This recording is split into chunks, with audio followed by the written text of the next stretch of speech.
ఏ ఊరమ్మా మీరు? మాది చిన్న పెండాల కొండాపూర్ మాది. బస్సు ఎప్పటి నుంచి వెయిట్ చేస్తున్నారు? మేము 7 గంటల నుంచి సార్. 7 గంటల నుంచి వెయిట్ చేస్తున్నారు. 7 గంటల నుంచి ఒక్క బస్సు లేదు సార్ మాకు. అయ్యో, ఒక బస్సు లేదు. ఇది పరిస్థితి సార్?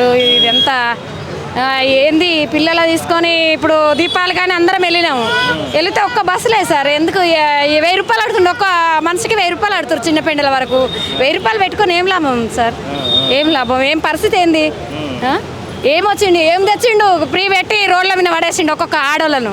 ఎందుకు పెట్టమన్నారు సార్? వీరు ప్రియా అదే ప్రైవేట్ కన్నా ఎట్లన్నా పోయి ఎట్లన్నా వస్తుండే కదా. ప్రపంచం నుంచి వచ్చిన వారి నుంచే ఏమన్నా ఫ్రీ పెట్టిండు ఆయన ఏమన్నా? మేము ఎట్లనన్నా డబ్బులు పెట్టుకొని పోయినాం కదా సార్. సిటీలో తిరగడానికి సుతా మాకు. మేము రోజు డ్యూటీ చేస్తాను. నేను ఇళ్ళలో పనిచేస్తాను. రోజు 1350 పెట్టా సిటీ మొత్తం తిరిగేది. 1300 రూపాయలు మేము కర్వా సార్. నా భర్త తాగి ఆడ పోసినంత ఇల్వ కాదు మాకు 1350 రూపాయలు. ఇటు ఫ్రీ పెట్టి ఒక్కొక్కరు డ్రైవర్ల సుతా షిఫ్ట్ ఒక ఈగల్లాగా అయిపోయినాం. మేము కండక్టర్ల సుతా ఈగల్లాగా అయిపోయినాము.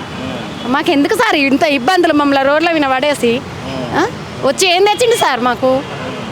ఇది ఒక్కటి ఫ్రీ పెట్టకుంటే బాగుండు కదా సార్. ఫ్రీ పెట్టేంది? చిన్న చిన్న పిల్లలు పట్టుకొని వీళ్ళందరూ ఏంది ఇట్లా ప్రపంచం 7 గంటల నుంచి వెయిటింగ్ చేస్తే ఒక్క మనిషికి 1000 రూపాయలు అంటే ఏంది? మేము సంపాదించిన కూలీ సంపాదన మాది. ఏం చేస్తాం సార్ మా పరిస్థితి? మాకు తెలియక బయటికి వెళ్ళాము సార్. మేము నోములు ఉన్నాయని తెలియక బయటికి వెళ్ళాము. ఏంది ఈ పరిస్థితి ఏంది? మేము బోయినపల్లి నుంచి వెళ్ళి ఇడికి 200 ఆటోకు. మళ్ళీ 200 కూడా ఇష్టము. ఇక వాళ్ళది ఇప్పుడు ఇవాళ ఆటోలు వాళ్ళది, కార్లు వాళ్ళది రాజ్యం. బస్సులు బంద్ ఉన్నది కాబట్టి వాళ్ళ రాజ్యం అంతా. 7 గంటల నుంచి దాదాపు 4 గంటలు 4 గంటల నుంచి ఏం లేదు. ఒక బస్సు లేదు, ఒక ప్రైవేట్ బస్సు లేదు, ఏది లేదు. తీసుకొచ్చిండు ఆడోళ్ళ వినా ఆడోళ్ళ మగవాళ్ళకి విలువ లేకుండా చేసిండు మాకు. ప్రియ పెట్టేసి ఆడోళ్ళకి విలువ లేదు, మగవాళ్ళకి విలువ లేదు. ఏమన్నా అట్లా చేసిండు సార్. ఎందుకు పెట్టిండు ఈ ప్రపంచం? ఏమిటి పెట్టిండు సార్? దేనికి పెట్టిండు? దేని గురించి పెట్టినా వేస్ట్గా మళ్ళీ రాడుగా ఈ తెలంగాణ. అసలు రావద్దు అసలు రావద్దు. నువ్వు తిను, చెయ్యి, ఏమన్నా చెయ్యి. ఆడలకు సౌకర్యం ఇచ్చినప్పుడు ఏమన్నా విలువ ఉన్నదా?